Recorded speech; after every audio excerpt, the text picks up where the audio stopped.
A just-released U.S. Justice Department report details several cases of racial bias in the Ferguson, Missouri Police Department. That includes similar problems in the city jail and its municipal court. It's a complaint you hear in Southern Illinois, too. Today, a panel discussion at John A. Logan tackled perceptions of racism and justice with a panel of 5 people from diverse backgrounds. News 3's Evie Allen heard what they had to say and explains why they agree on a need for better understanding. Evie? That's right. The relationship between police officers and people of color became the hot-button issue. It's a relationship often marked by suspicion on both sides. Do police locally and across the nation cross-target certain ethnic groups, or are they just doing their job? And how can they rebuild the trust they once had?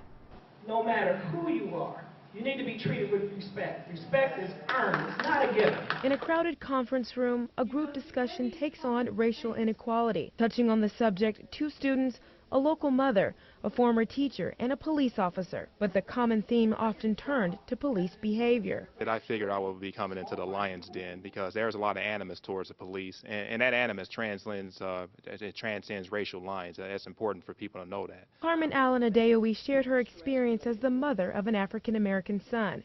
She began her conversation by saying, "What the F are you speeding for?"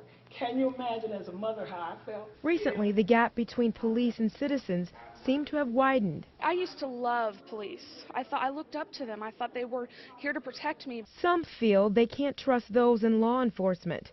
The shooting death of unarmed Michael Brown by Ferguson police officer Darren Wilson comes up often. Marion Sergeant Angelo Hightower believes having officers in school where students can see them and not fear them makes a good start, but that opinion is divided. Don't bring the school kids into this. When they see that cop in public, they'll know, well, that's the cop from the school, so let me do right. And we've also got middle school and high schoolers who are afraid of cops, and that's sad. Criminal justice students made up a big part of the audience. Javez Glover hopes to become a U.S. Marshal and change the way people see the uniform. The biggest thing to me is basically to give back and show that I'm different in the criminal justice field. Many called the discussion positive, and Hightower says the discussion needs to continue. I know that we're not going to bridge the disconnect overnight because we didn't get here overnight. It's going to take time, and it's going to take discussions like we had today in order to bridge that disconnect.